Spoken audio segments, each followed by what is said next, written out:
I have the pleasure with me with Pamela Denise Long.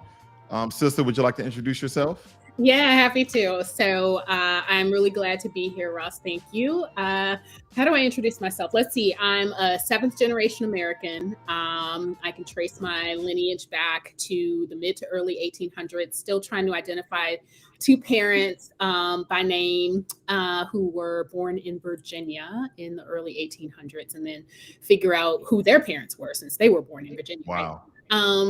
I am, for work, I'm a trainer and consultant, business consultant, implementation, particularly for implementing diversity, equity, inclusion, and anti-racism through the trauma-informed lens. And people are probably like, why are they both smiling? And the reason I'm smiling about that is, A, I love it. And also because the way I do that work is very historically contextualized.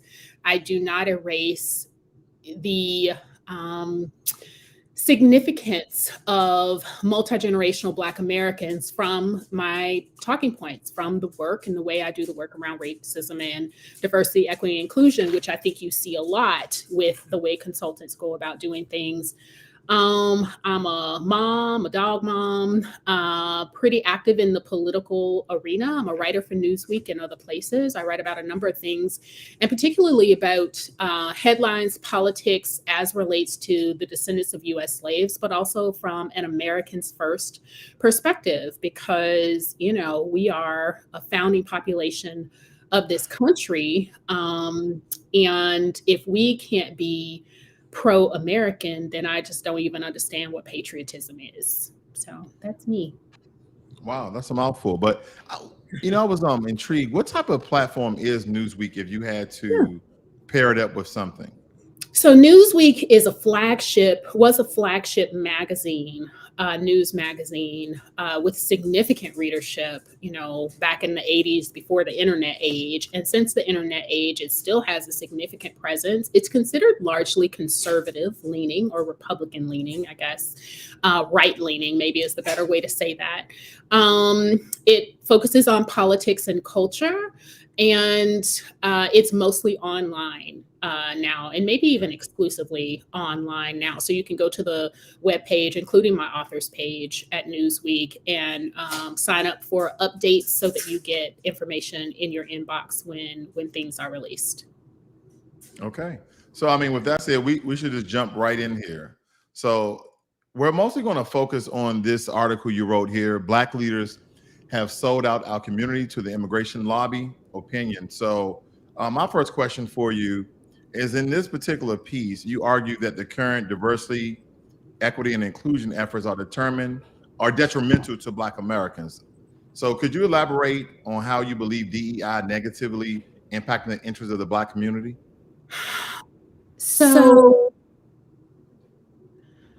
when I talk about, I hear an echo. When I talk about the Black community, I am talking about multi-generational Black Americans. I'm talking about those folks whose ancestors, their families have been in the country for civil rights, before the 20th and before independence. So, and I talk about it because everyone is people, but also because that history of American Negroes, descendants of U.S. slaves, is excuse me, Denise. I like your sound is coming in and out. You want to probably try your earphones you want to try earlier? I can. Sure. I noticed echo, and I wondered what was going on. Yeah, now it's doing it now. Yeah. So let me keep on and see. Okay.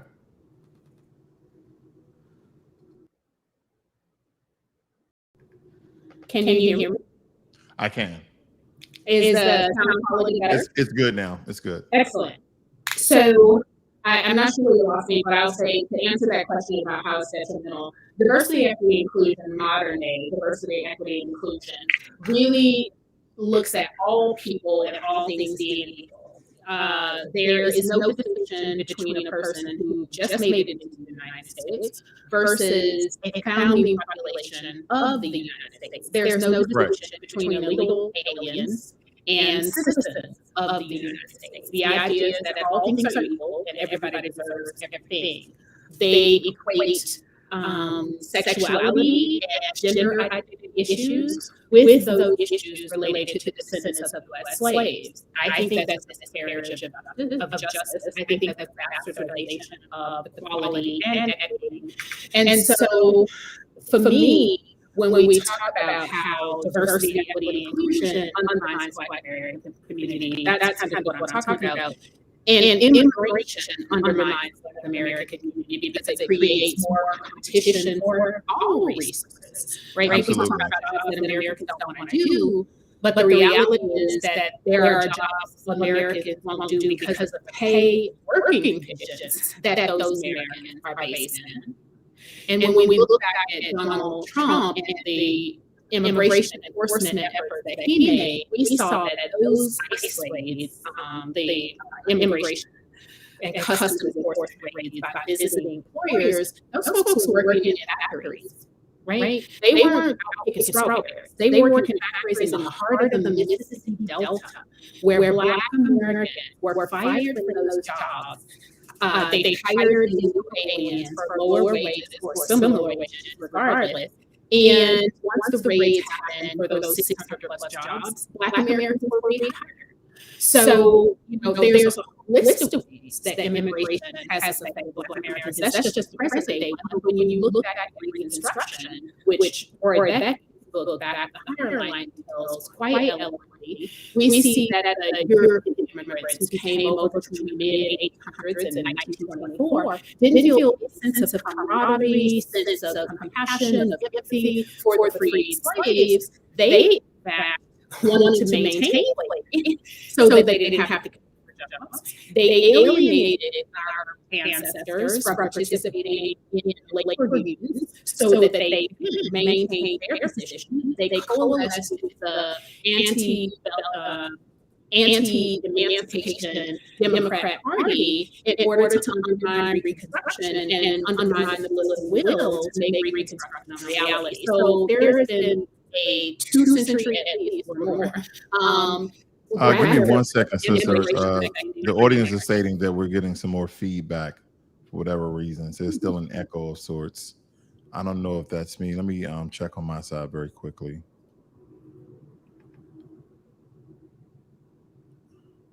No, I'm not getting any feedback over here. Sorry about that. Let's see. Go ahead. I'm sorry.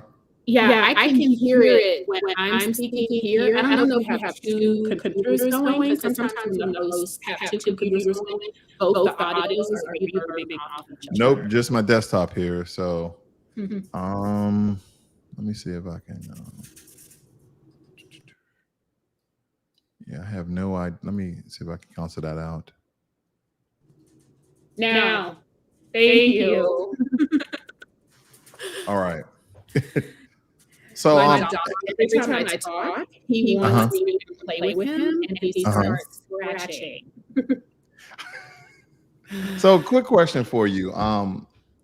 So I know you said that Newsweek is somewhat conservative. Are you conservative, liberal, or progressive? So it's an interesting question, and many people ask me that. I would describe myself as independent, but identify as Republican.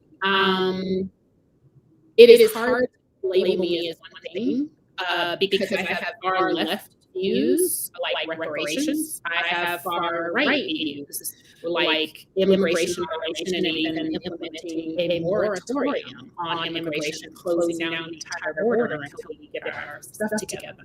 And then I have more moderate views as well. So I have conservative tendencies, but my problem with conservatism is that so much of it is defined in a way that seems to me to be action, pushback against justice to American Negroes, like some of the principles, independent individual responsibility, and all of those things are important for sure.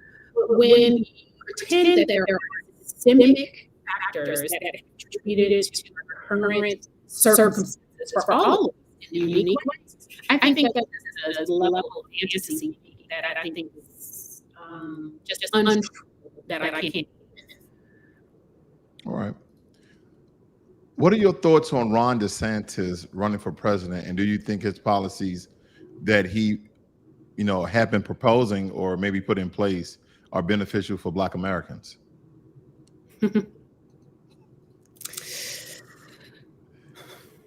There are some times where I can appreciate the things Ron DeSantis does, and there are times where I very much don't respect what he does. And for example, I wrote a piece for Newsweek when he required that the advanced placement course, the high school advanced placement course, be revisited to take out things about communism, advocacy for communism, dismantling capitalism, and inserting Marxism into the curricula specifically, and LGBTQIA elements into the curricula in notable ways. I supported that. What I have maintained is I never want anything to be added to the teaching of Negro history that is going to be controversial. Our stuff is just too important for anything to be added to it. Are there Black people who are lesbian, gay? Of course. But if you're covered under Black, and we're talking about Black history, it is perfectly adequate and perfectly okay to talk about James Baldwin and all of those things. Absolutely. But to add these other elements, I think, are an extra agenda where people are trying to legitimize their agenda by hiding behind the moral authority of our Negro agenda. So that's a problem for me. So I appreciated him doing that. His decision with the election integrity. I appreciate election integrity efforts in principle. I want to make sure that the election results that we operate by are the legitimate will of the American people. But if you're going to write legislation where somehow you only end up rounding up Black folks, something tells me that something is wrong with that. There's another agenda at hand. Well, or you're not being intentional about capturing actual integrity issues. So with, in Florida, he implemented the election integrity deal, and it was really about people who had been convicted of a felony, but I believe the state had passed a law that they were going to discontinue disenfranchising people who'd already served their time. And those folks who they arrested had been told that they would be able to vote. They just needed to register and yada, yada, yada. So they did that. And then they wound up getting arrested. And I think it was an embarrassment. And I think just not being conscious enough about race and all of those elements to end up having something so good on paper, election integrity, look like racist in implementation, shows a lack of foresight that is problematic, or an intention that clearly is problematic and anti-justice. So he gets mixed feelings from me. And at this point, I don't think I could vote for Ron DeSantis as president. Now, is it just based off what you just stated, or the fact that he pretty much banned African-American histories or Black American history and then signed into law or through legislation of sorts for school systems to pick up AAPI history? So he didn't ban Black American history. I think that's another misinterpretation of what happened. That AP history course was asked to be revised on specific elements. I believe there were 8 of them or so. Those revisions happened. They weren't asking to remove any elements about actual Black history. It was all this extra stuff that was in there. Communism, Marxism, doing away, dismantling capitalism, LGBTQ. Like, they identify specific things. And not only that, but in the actual curricula and guidelines for Florida, it does mandate the teaching of Black American history and the significance of Black American contributions. Now, I don't know how people came to think that I think because he was talking about anti-woke and all of that people thought he meant that we wouldn't be talking about Black American history in any way. I think there are some ways that his comfort bills, as I am totally fine with calling them, where if a teacher is not comfortable with talking about history in a race critical way, they just don't have to talk about it, and they're not trained or required to attend trainings to learn how to talk about it. I do think that's a problem, but it's not. He didn't ban Black American history at all, actually. But that's the rumor that's going around, right? And that's not correct. That's not correct. Okay. Yeah. So in your piece, you also mentioned that DEI received its moral authority from participation of Black leaders funded by white liberals. Can you provide some examples of the conflict of interest and explain how it hinders the ability of Black political leaders to deliver for their constituents? Whew. You talk to people who are in the sort of behind the scenes political piece, like folks who were involved with the CBC at one point in time, or folks who were involved in leadership at the NAACP or the Urban League at some point in time in the past. And they will tell you, and have told me, that the donations that those sustaining donations that those organizations receive, I hear that echo. I'm not sure what happened there. It's doing it when I'm showing this screen. That's what it is. Okay. See, we solved it. The sustaining donations that those organizations receive from funders curbs how and restrains how adamantly those organizations come out for Negroes who legitimize their existence in the first place, and also superimposes the priorities of the funding organization onto the legacy organization. So if Acme Foundation believes in mass immigration, is Acme going to continue to fund the NAACP if the NAACP takes a hard line against illegal immigration? The answer is no. They're not going to fund you, and they're not going to fund you. And as a matter of fact, as a condition of funding, they might specify that you need to embrace and make a commitment for diversity, equity, inclusion, and anti-racism as defined by that funding organization. And so they basically become owned. You can't bite the hand that feeds you. Right. And these people make donations and sustaining donations in the tens, if not hundreds of millions of dollars, because they have it to give away. Have you received any backlash from your article? I do receive backlash. I do receive by various means. Gosh, I've been called nativist. I was called nativist today when I was leading the space about Trump's announcement of ending or suspending birthright citizenship for illegal aliens. And I am not offended. I'm not offended by any of the things people call me, because I am a nativist. I do believe that American citizens, that America is a country and a nation state of citizens, and that its priority should be on securing the interest of those citizens over anybody else. And that's what a nativist is defined as. And I am that. I raise my hand. I own it. I wear the badge. I've also been called the Black white supremacist for wanting to ensure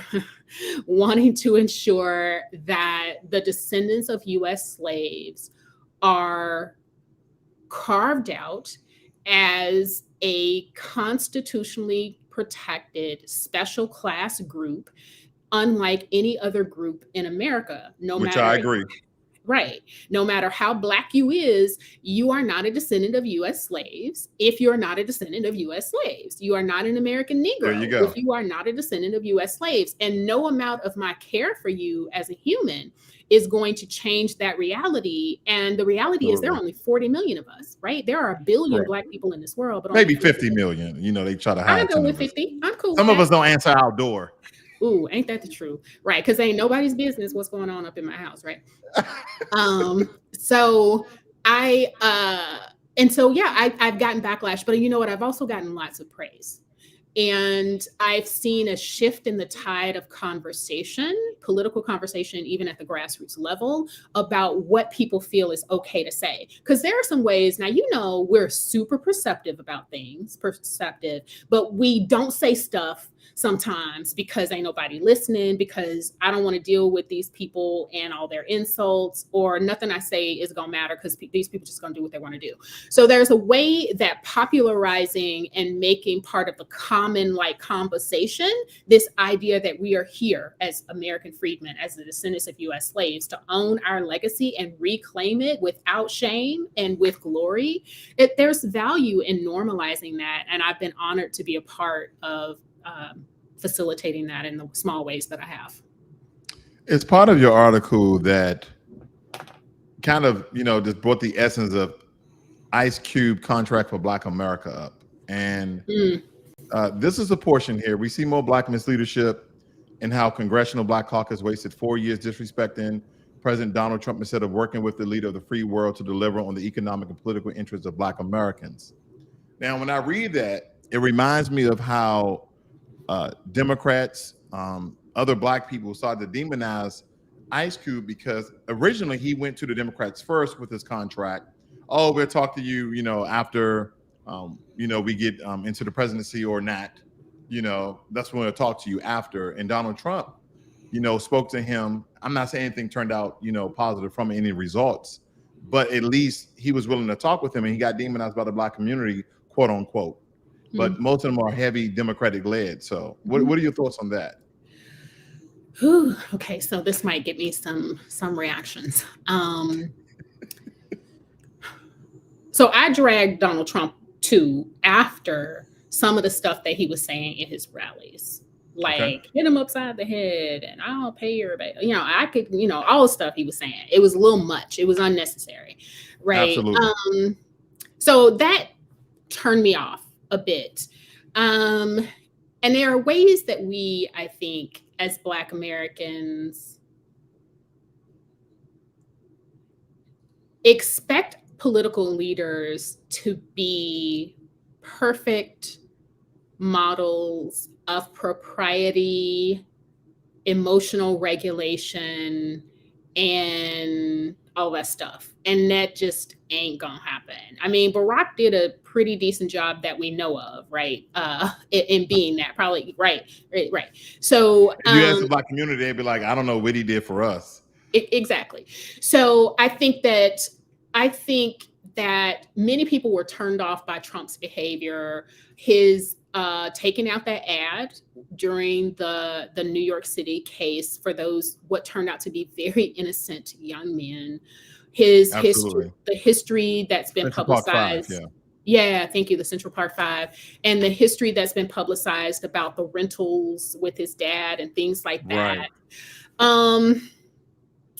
There's some ways that I matured around my condemnation of Donald Trump's behavior and reconciling the fact that this man is the president of the United States and there's just some political stuff that I need to get done. And we ain't gonna visit each other's houses. We ain't gonna chill. We just need to get some political stuff done for the nation and Black Americans. So I think there are some ways that we need to be able to work with people who have the power, regardless of how those people show up, within reason.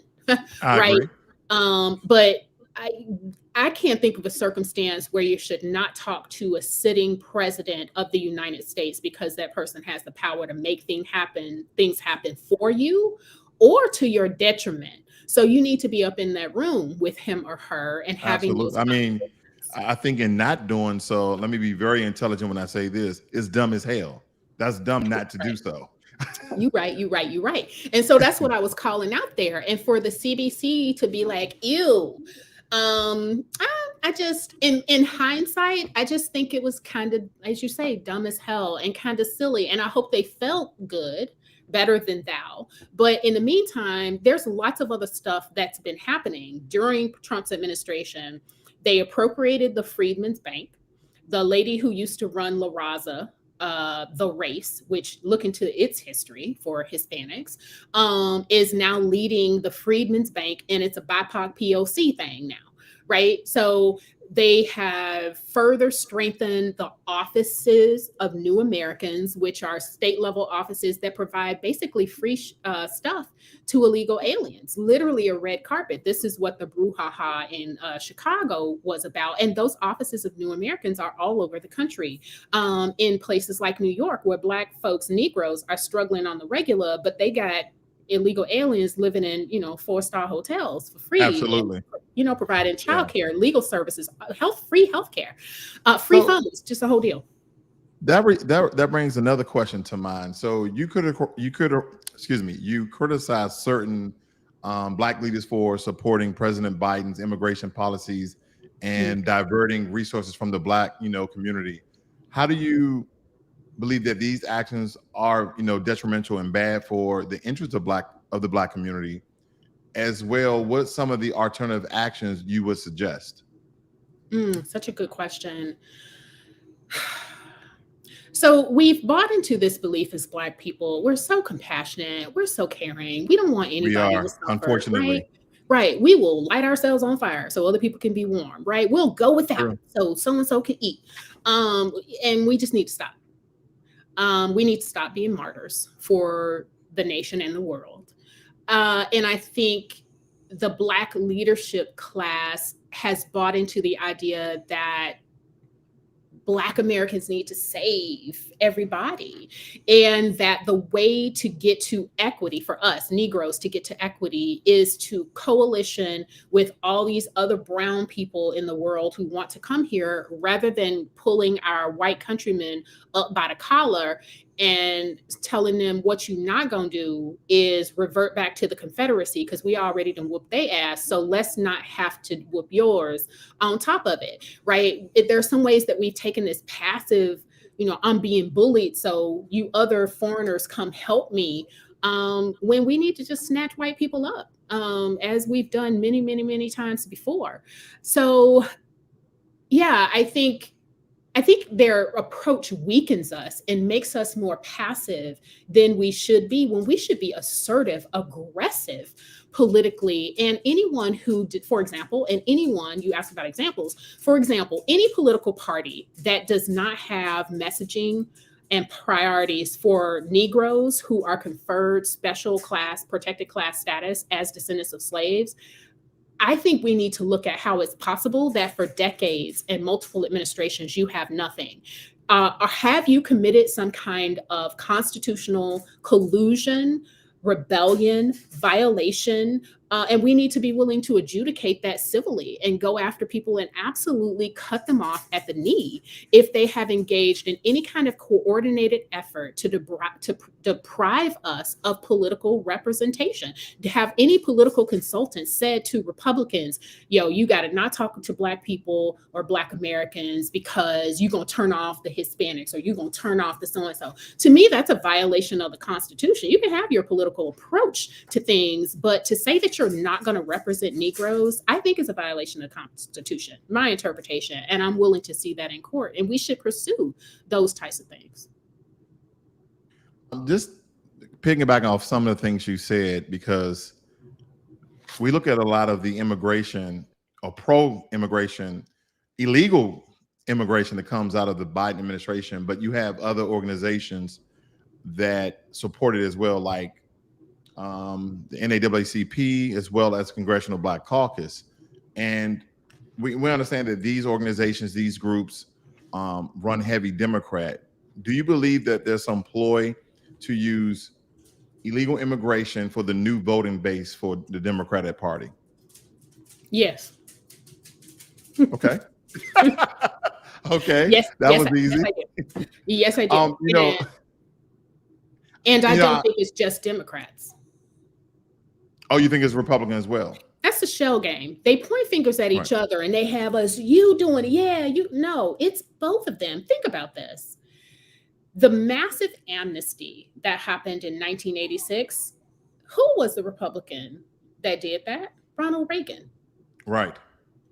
Not only did he implement this massive amnesty, he didn't pursue and secure enforcement of the border to prevent more illegal immigration. And that's exactly what happened. So they set this precedent where we're going to turn all these law-breaking folk into citizens, and then we're not going to do anything to prevent the next bulk of people seeking an amnesty. And then George Bush attempted to get two more, to build political will for two more amnesties. Bush is a Republican. Republicans are business owners. There are plenty of small businesses, I think, are like 99% of the employee, like 50% of employees or something in the United States. There are plenty of Republicans who have those small businesses who, guess Right. what? Hire illegal aliens. So it's a whole country thing and an ethic where our countrymen really need to be focused on attending to each other. And being accountable. It's not a party thing, it's a country thing, and we really need to stop falling for the finger pointing when it's all of them. This part of when we speak about the Congressional Black Caucus and going to their website very quickly, there's a lot of trick language with even in their mission statement or whatever you want to call this now. I've looked up the Hispanic, I look up the Asian one. They only speak about Hispanics and Asians. They don't speak about marginalized communities. They don't use that trick language because that's everybody. That's poor white people, that's Asians, that's Hispanics, that's everybody. They don't essentially spread their support for all these other issues that everyone would benefit from. They directly put a spotlight on the issues that affect their communities. Then we talk about minority-owned businesses, and this is the Congressional Black Caucus. Again, they have, like you stated before, they make us kind of the mule and the power behind all of these movements. So, I mean, believe me, I've done extensive research in it, and it's no longer, it's never been a secret, but now it's more so in your face than anything else. Because you mentioned the idea of of the so-called Black and Brown coalition and how it benefits other groups, but not the Black community. Now, can you provide some examples of how the coalition fails to support the interests of the Black community, and what steps do you think could be taken to ensure a more equitable partnership, so to speak? Yeah, that's a great question as well. You're absolutely right about the trick language. With some research that I did really quickly, I could share with some research that I did in collaboration, about 24 of the precincts, districts, 24 of the representatives in the CBC, and I believe there's 56 CBC members, about 24 of them come from predominantly Black districts. So I think the logic model is, again, did I lose you? Now you just went off for a second. I don't know what occurred. The logic model, again, is that Black-Brown coalition. I think the ways the coalition has failed is our interests are not always the same. And sometimes the interests that American Negroes have are in direct contradiction and conflict with the interests of the people in the Brown coalition.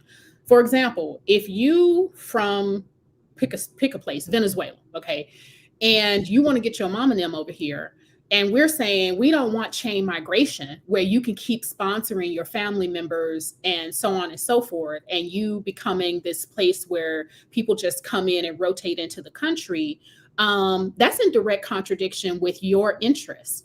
And are you going to say, all right, American Negro, you right. I can see why you would say that. So I'm going to go ahead and back up off wanting to get my mom and them over here because it's going to affect you. No, you're not going to do that. And especially when the Republicans and the Democrats are saying Hispanics are the future, you're going to feel like you have the power to do what you want to do, right? And that's exactly what's happened. I've been in plenty of political conversations with Hispanics and other brown, you see the air quotes, people. And they will say, Black people don't have enough power to do anything on their own. They're basically saying, you need me, and you're going to have to acquiesce to what I want. I don't think that's true. I don't think we've leveraged our political power. I think one of the ways the Black and Brown coalition has failed is it drills home this idea that Black people can't do anything without them. The reality is that there are about the same legal voters who are Black and who are Hispanic. There are more Hispanics in the country, but they also count illegal aliens and they also count children. Yeah, from the absolutely. census. Yeah. But there are about the same Black voters. How many of us feel disenfranchised and like, I ain't showing up because no matter what happens, nothing changes for me? How many of us have been disenfranchised because they done corralled us into some ridiculous criminal justice situation where they done convince you to plead for something that you ain't do, or they're going to overcharge you and get you convicted for something, or plead out for something that's going to compromise your right to vote? There are just so many ways that we have disengaged from the political process. And for the longer we do that, the more people are going to come into the country who Absolutely. will age up into voting age and the like. So I always say we have about 6 years to really make sure Black Americans fully embrace our Americanness and show up to the polls, grow candidates, show up in people's Grassroots candidates. offices. Yes. Yeah, absolutely. Show up in You know, people's my offices. thing is, I think, you know, if we don't get it right this term coming up, Mm. it's going to be a long walk. I can tell you that.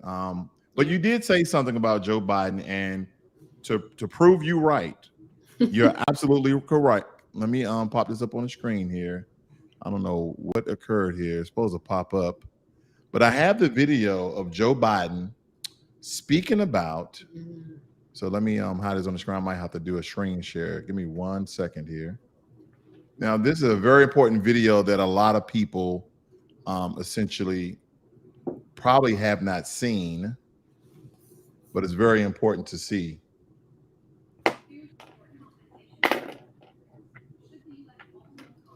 Let me back this up a little bit here. Listen to this. Do support compensation for those families. Should the U.S. also compensate descendants of enslaved people? Do you support reparations for African Americans? I support H.R. 40, which is the bill that has been proposed in Congress to establish. Now, not really getting on Buttigieg, but he said, I support the study. I don't support no reparations now. So let me just point that out. Thank you for that. But we shouldn't wait for that commission to do its work to do things that are reparative. Remember, we're not talking about a gift to anybody. We're talking about mending what was broken. We're talking about the generational theft of the wealth of generations of African Americans. And just fair use. tossing out a racist policy and replacing it with a neutral one is not enough to deliver equality. Harms compound, just like a dollar saved in its value compounds over time. So does the value of a dollar stolen. Now, the next question is to Joe Biden. Must act immediately with investments in minority-owned businesses, with investments in health equity, with investments in HBCUs, and on the longer term, look at reparations so that we can mend what has been broken. Vice President Biden, do you support reparations? Look, I mean, since I haven't spoken on this, got a chance. Number one, the reason we're the country we are is because of immigration. We've been able to cherry pick the best from every single continent. Okay, so right there, that's already disrespectful. You know, they asked him about reparations. He went right to immigration. So, what is your stance on, let's say, reparations? What's your stance on that? So I want to make sure I don't have that echo. Oh, okay. Let me go ahead. Yeah, is that good? Awesome. So my stance on reparations, unlike Mayor Pete or Secretary Pete at this point, I am not interested in reparations that is solely an investment in institutions. I don't think Black Americans, descendants of slaves, should have to become consumers of any institution in order to be repaired. I think that the wealth was extracted by individuals that were part of families, and that those families, what's really reparatory is compensating those families for the slave lineage wealth gap, plus the repairs for the damages that have been done to those families directly. So like you cut me a COVID check, I'm gonna need you to send me a direct check to my mailbox and or direct deposit if we set up for that. I do think that there's a place for investments in institutions, but to me that comes after the direct payment to the descendants of U.S. slaves, not before, and definitely not in substitution. You know, I would definitely say the way I look at it is something on the lines similar, not exactly, to what Native Americans get. And some people, because of the multiple Native American treaties, oh, you're not a nation. And I'm like, well, the Native Americans wasn't a nation until the U.S. set aside sovereignty for them in order for them to sign the treaties, so they can get ongoing and preparatory reparations. So I Yeah. mean, when I look at it, everybody, we're using a lot of these terminologies, right? They have Native Americans, right? You were saying American Negro, I say foundational Black American. My brother, he's a more, it's so much there. And I'm trying to figure out, are there any solutions? I know I interviewed Marcel Dixon. I don't know you're familiar with him, at least twice already. He likes to use U.S. freedmen, right? So we have all these different terminologies to classify ourselves. A lot of us, we're definitely moving away from African American, because a lot of people and other groups can be grouped in, especially when they get their citizenship. And that can be very confusing when it comes to paying people out, because everybody is going to come out the woodwork, just like the $5 Indians, the white folk, when they started paying out the Native Americans. So where are you at in that space of labeling and these particular, different sections and groups that we have in the Black community that somewhat divides us? I mean, we're all kind of saying the same thing, but there are these little things here and there that really separate us on a broader scale. What are your thoughts on that? Well, you shared a lot there. So here's my general perspective, and I've maintained this perspective over time.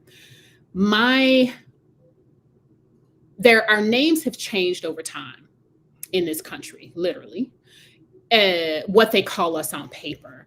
But the reality is we're talking about the people who were the descendants of free Negroes who were not enslaved at the time of emancipation. However, they became free, right? If they had to do a Frederick Douglass, then knock a mofo out so that they could get their freedom, that's what they did. If they were never enslaved because of their family, whatever. Free Negroes who were not enslaved at the time of emancipation, and descendants of enslaved people who were emancipated. The 14th Amendment covered all of those people, right? The emancipation, all of these. So for me, I hone on the fact that we're talking about those people. You can call yourself whatever you want to call yourself from my book.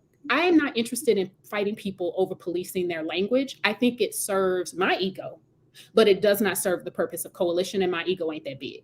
Now, there are ways in which Negro is on the papers, the books, legislation. Freedmen is on the papers, the books. To me, freedmen is the protected class status that is designed to be reparatory in nature.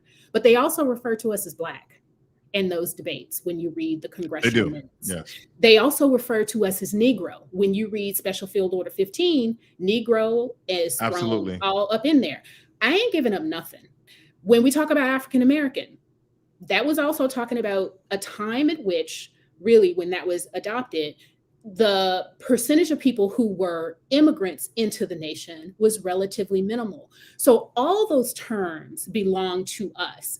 We need to be okay, I think, with claiming all of them and using them in their proper context. Freedmen, protected class status.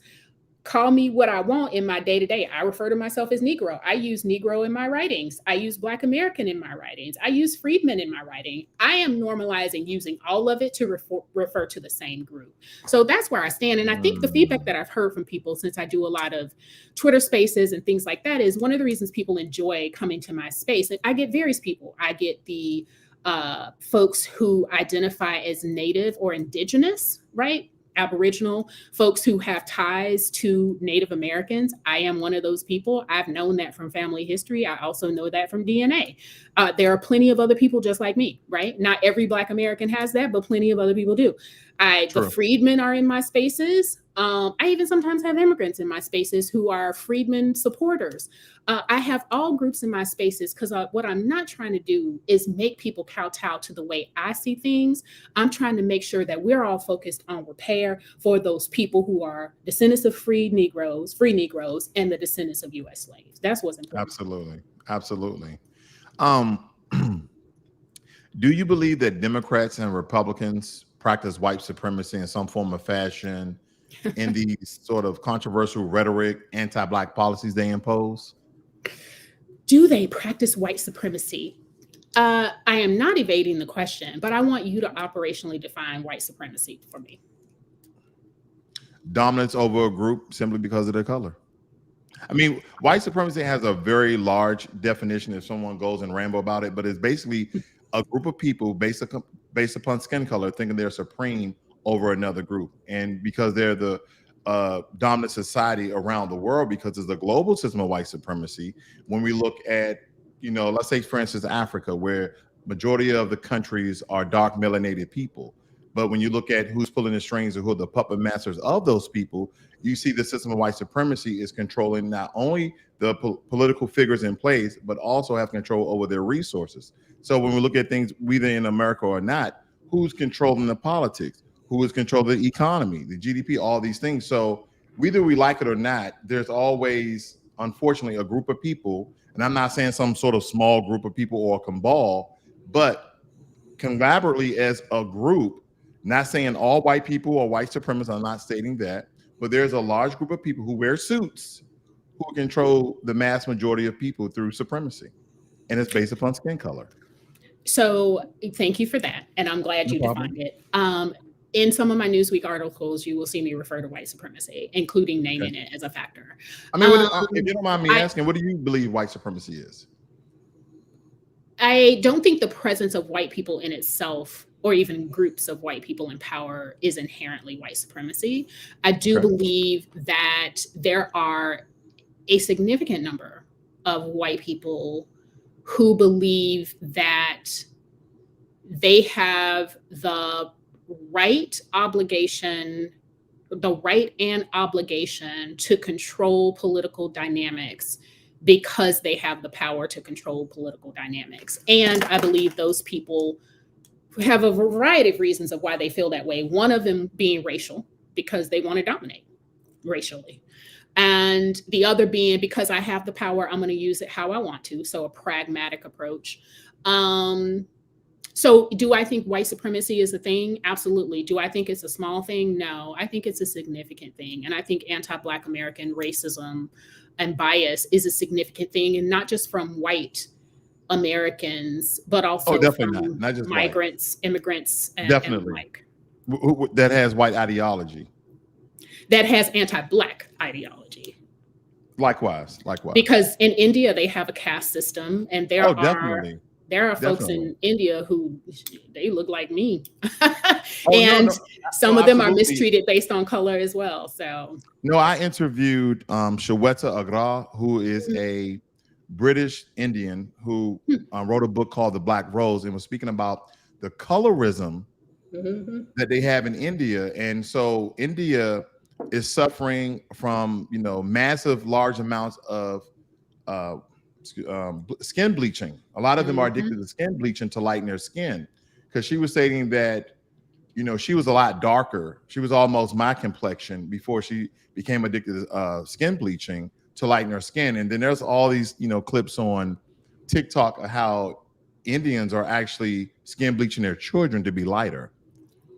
And we understand that essentially came from them being colonized for 200 years by the British too, though. So, I mean, that's a large part of their history. But see, it didn't, though. So I did this Twitter space. You believe it doesn't? You don't think it played a role in it? I did a Twitter space last year about color, caste, and racism and the dismantling of affirmative action. And I had some folks from India who were interested in joining and had plenty of back channel conversations about it.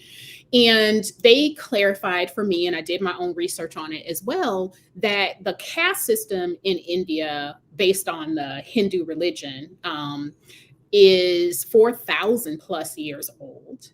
And there is a color component to that. Now, did European colonization, yes, 4,000 years old. Okay.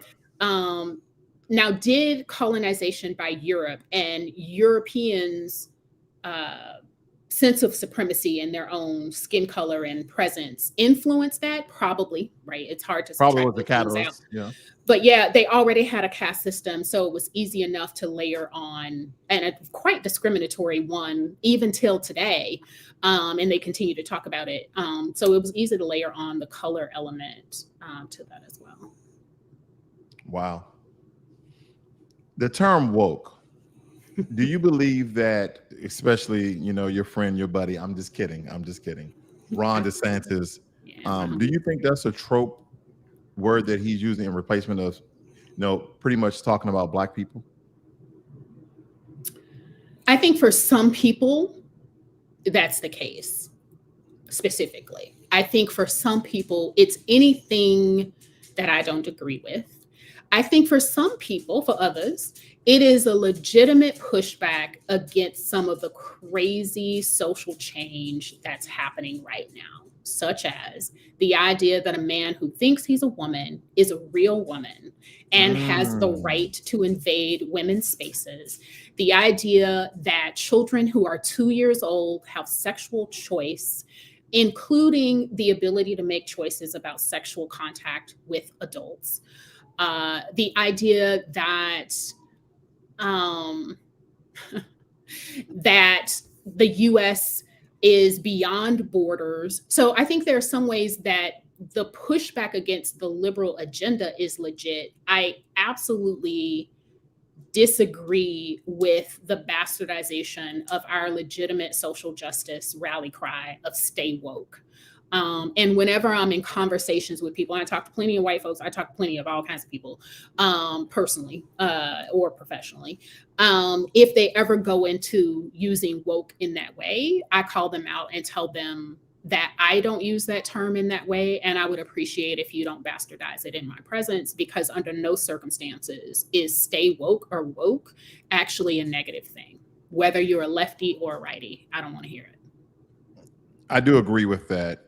I would just say that me personally, I always challenge them. What does it mean?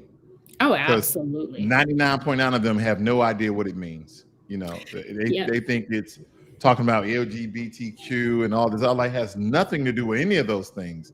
That anything that we pretty much promote within the Black community, they figure out a way to co-opt it or they take it and run. And the left did co-opt it, and they turned it into that thing. And then the Right. right came out with defining woke as anything, like all those other things. So that's why I call it out. And it's funny, I was doing a Twitter space, and I think it was about the word. And I asked a couple of different people who were speaking, can you define it? And one young man stammered all over himself in his inability to define the word. And so you are absolutely right. But that's my approach. I think woke, stay woke is legit. And I will never allow people to bastardize it in my presence in conversation. And I do challenge it for sure.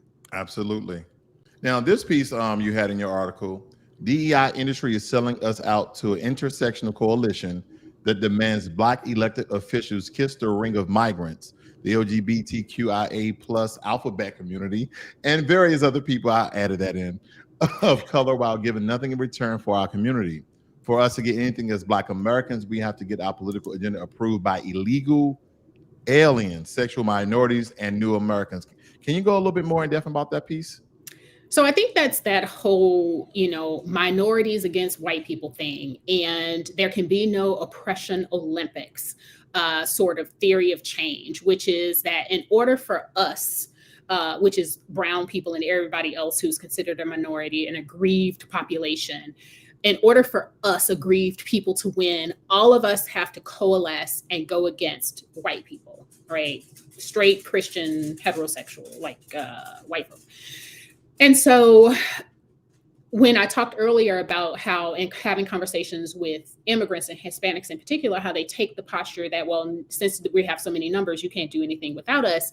It's similar to that kind of thing, where when we look at, for example, how the trans movement has transformed social dialogue, social mores, and all of that in such a short period of time, you have to know that American Negroes, it's not that we didn't have the ambition to do that. It's that because those people are white, and they're white men in particular, and because white women and other people who bought into this idea of all aggrieved people against, the status quo, essentially, which is heterosexual and or white, they have a lot of power to just steamroll people to do what they want to have happen. And so for Black Americans to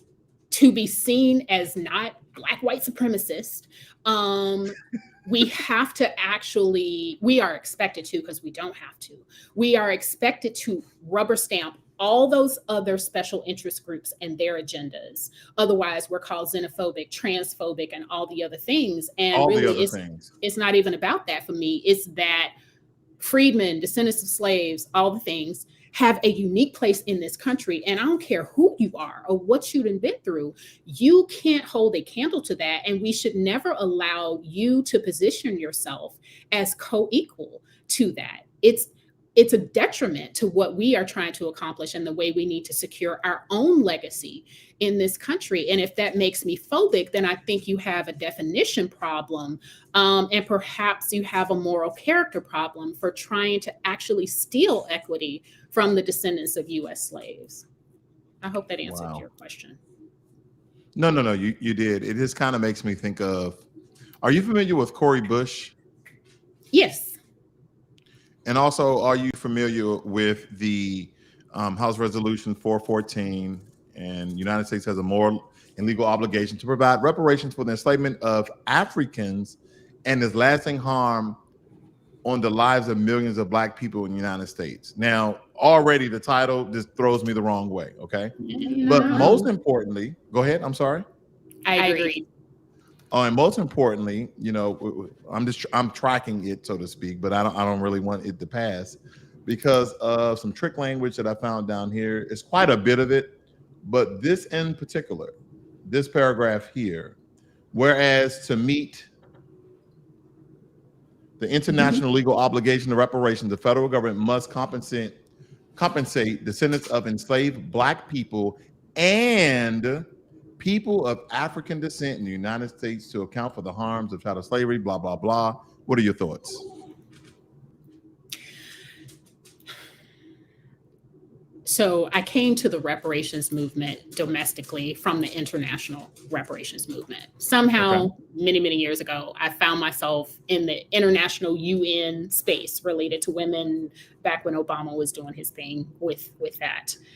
And I found myself in some international reparations spaces. And part of my discontent was the way that they were framing descendants of American slaves as the entire Western Hemisphere.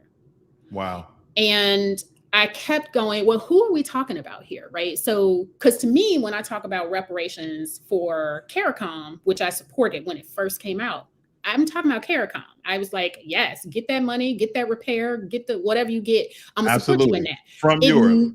It never occurred to me, literally never occurred to me to try to insert American Negroes into that. Never occurred to me. Never. And I kept seeing that kind of thing where it was clear to me that we ain't on the same page. And so the language that they were using, descendant of American slaves, is the language that they were using.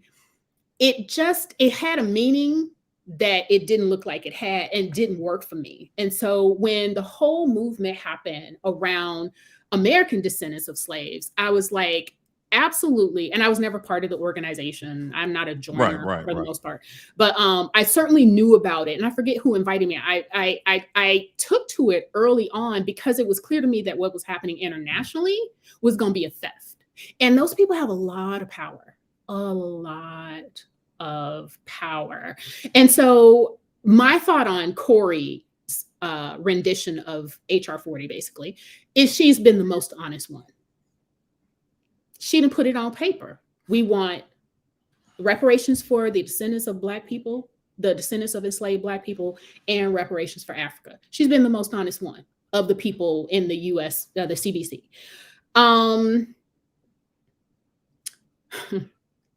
I am curious to know.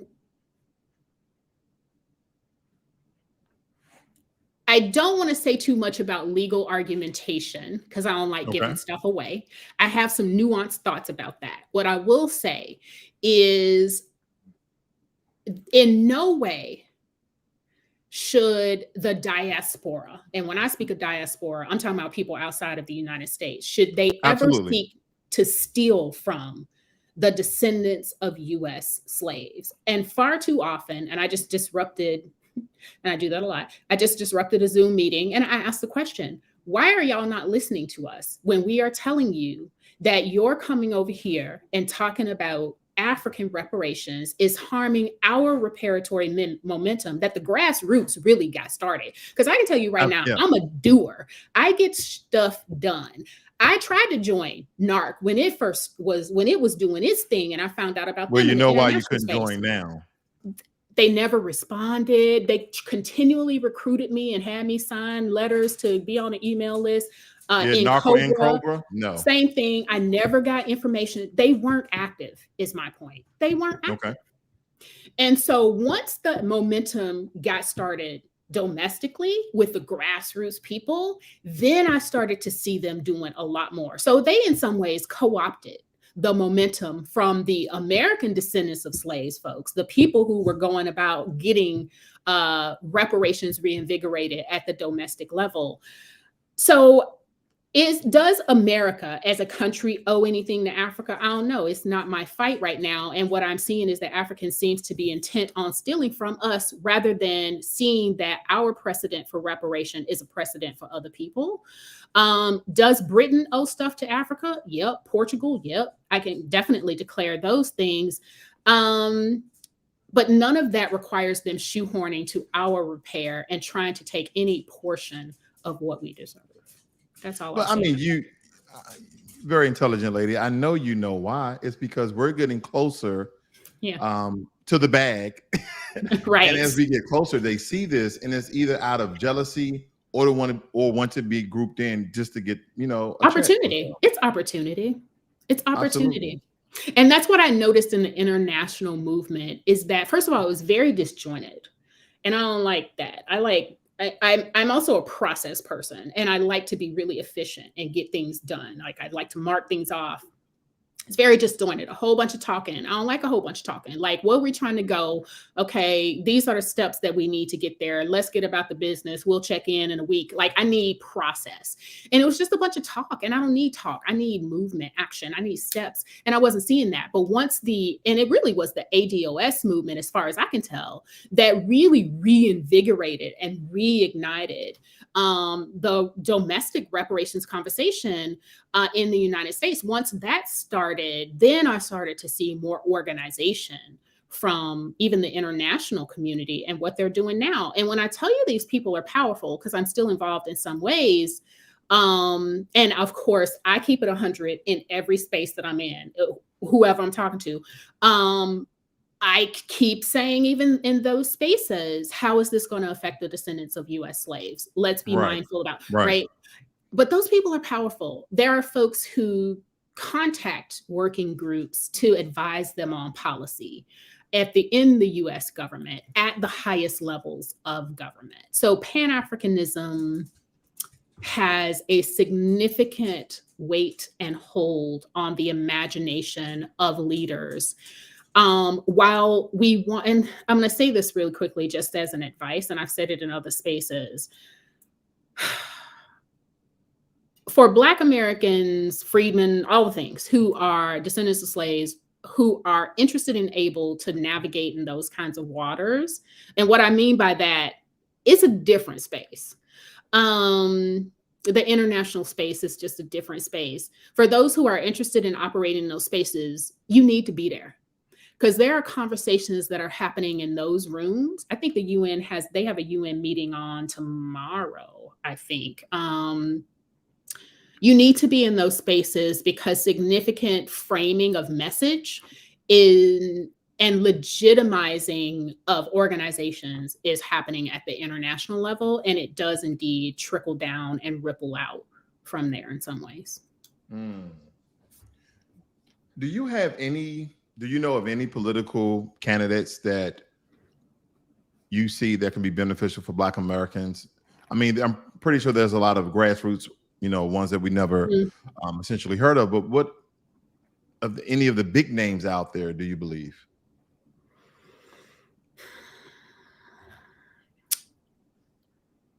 I can't say always, I criticize the CDC for not working with Donald Trump because of his ability to speak to even better than or more directly than Barack Obama, even the CDC speaks to. Black people, period, right? Not black Right, and brown right. and other, like he was like African Americans. He didn't feel a need to put a comma on it and all that stuff. Nope. I think that we haven't maximized, capitalized, exploited, tapped out all the potential of all the players on the board. We just don't talk to people. We're like, man, I don't got time to be talking to him. He's just a white racist anyway. We don't talk to people. I need you to go ahead and call me a nigga in your congressional office. That's what I need you to go ahead and do. And please do that, as a matter of fact, because then I got something that I can work with on you. But like, we don't talk to folks. And I get it, because we don't want to deal with people who aren't even trying to make stuff happen in the first place, but we don't really know. Other groups are in all the rooms with even the people they think hate them, because you have the power to say yes. So I would like to see us tap all of the stakeholders advocating for our agenda, educating about our agenda, and providing an agenda, a specific thing that they can implement with, and telling them how to do it. And that includes Tim Scott, which people like to write off as a sellout. I'm not saying he is or he isn't. I am saying that he is still a person with power, and they all need to be accountable to us, period. So when President Biden gave his acceptance speech or feedback on one of his speeches, he was stating that the Black American community had his back and he has our back. Do you remember those words? I know I did, because I don't feel like he has my back. But anyway, he gave Asian Americans an anti-hate crime bill through the way of the COVID-19, but it distinctly said Asians. Why do you think he hasn't given us one?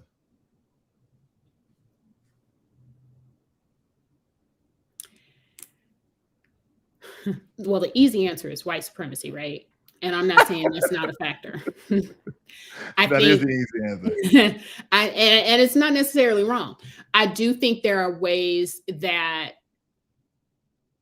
have we advocated for it, and have our stakeholders in position of power advocated for it? Or are there ways that folks in positions of power, like the CDC and the like, are so bought into the Black-Brown coalition that they wouldn't even accept the bill if it wasn't an everybody bill?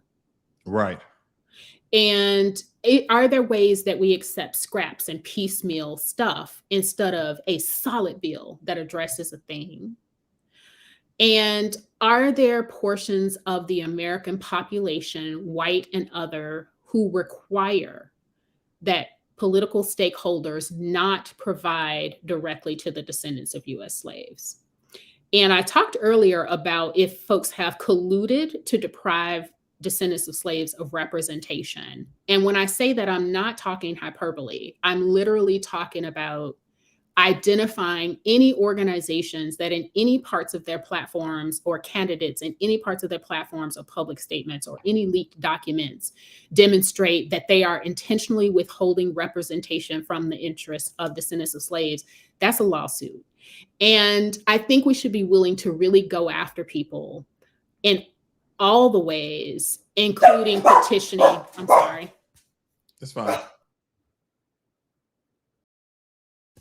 Including petitioning the government to look at if there's a 14th Amendment violation by those people engaging with the DNC, if they've required that we delay or obstruct representation, the RNC. I think we need to get ignorant and legal with some people and force people to do what they should have been doing in the first place and stop playing nice. Yeah, I mean, I would definitely say for a lot of Black Americans, I will have to believe, I can't speak for us all, we're not a monolith, that this was straight disrespect. Especially, we don't even have to go through everything we've been through.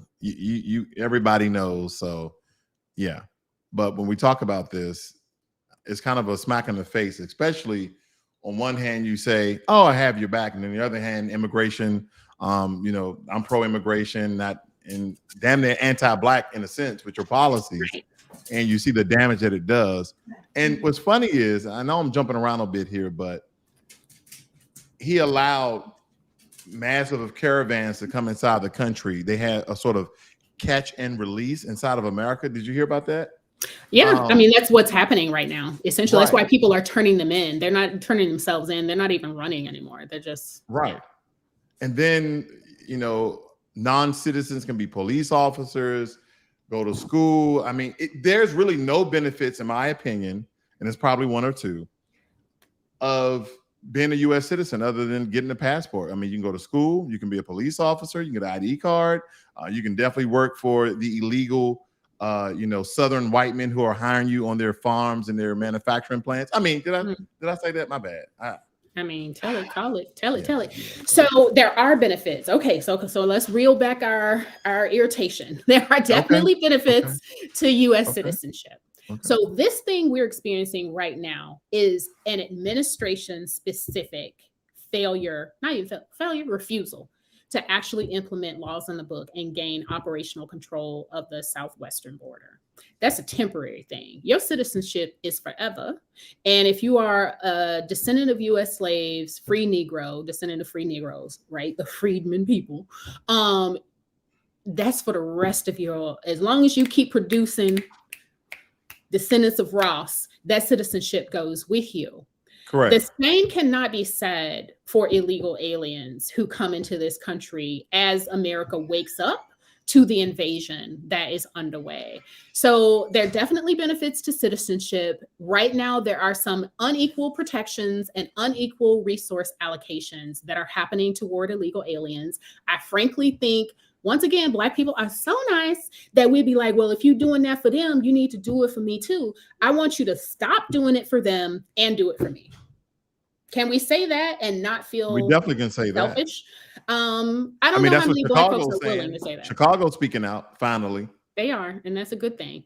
I'm waiting for the New Yorkers, but New York is such a mixed bag. I don't think. Right. Yeah, New York is a rough one. Yeah.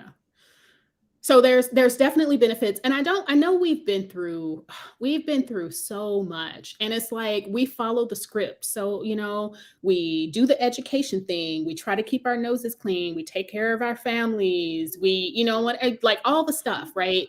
Or enough of the stuff. And we get frustrated because we continually get blindsided by all the stuff that happens.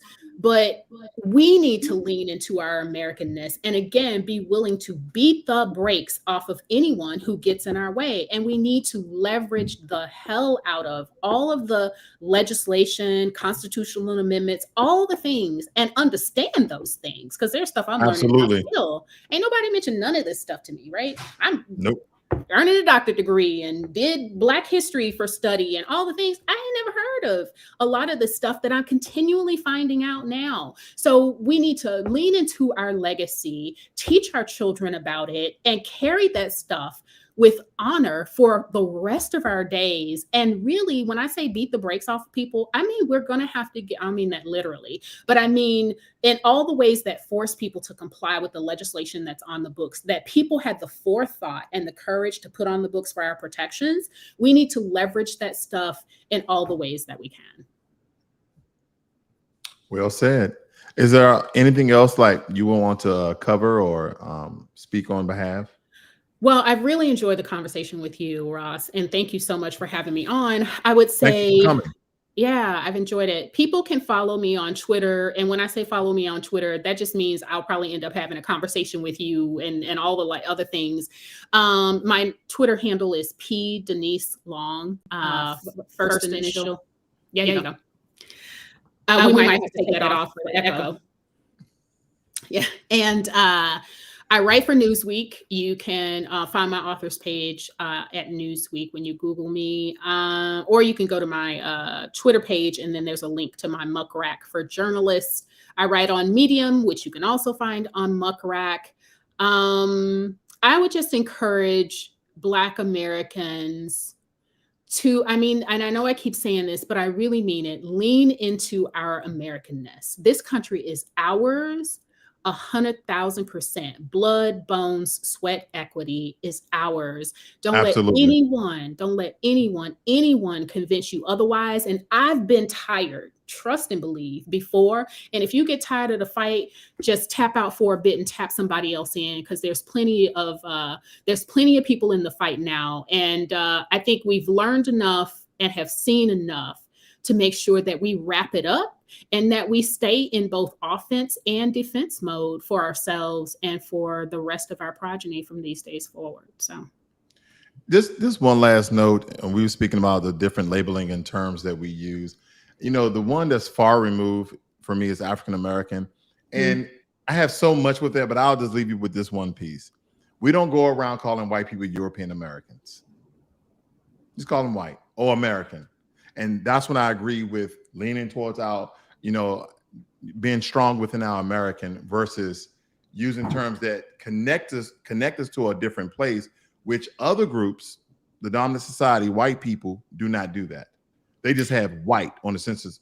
When you look up census.gov, it says white. It don't say white and or European American. And it says white, and then it tells you who is considered white. I know it's No, it's can we talk about that for a second? I appreciate what you're saying. I do appreciate what you're saying. And we have to recognize and kind of honor the reason they did that. In that there are plenty of us, right, who have a good ton of African ancestry. And when we say African, we talk about, I mean, my stuff is all over the continent. I like literally the whole thing.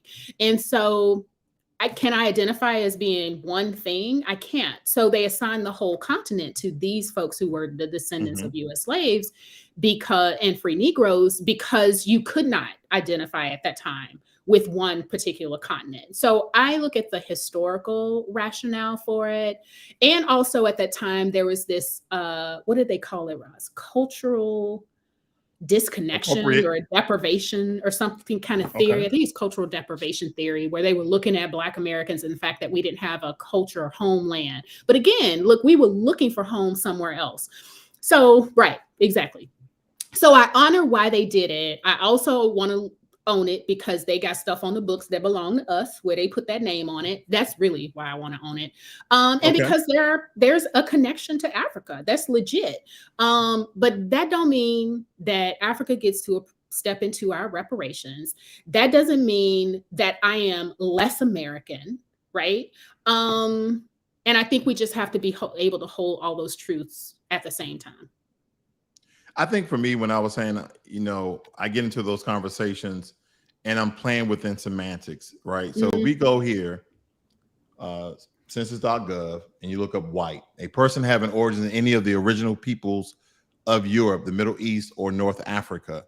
Then you come down to Black or African American, and then it states a person having origins in any of the Black racial groups of Africa. It's so much to go here because essentially Africans didn't label themselves or call themselves Black. They just called themselves whatever they were, tribal, their names originally. And so when I look at this, that's why I kind of play semantics with, like, there's a lot going on here, because you look at all these other groups, they don't have that. We're unique people. Have that. Say that again. We're unique people, and that's going to change. Yeah. That OMB census form you're looking at, that's going to change for sure. Oh yeah, that's the census.gov, and that's the most updated one. But like you said, hopefully it changes, and you said it will change, so I believe you.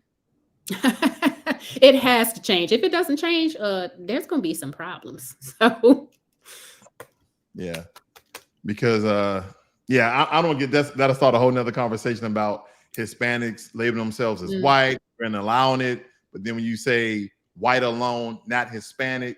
White people are only like 60-something% of the population. And that it's so weird when you look at the census numbers. There's 76% of the population.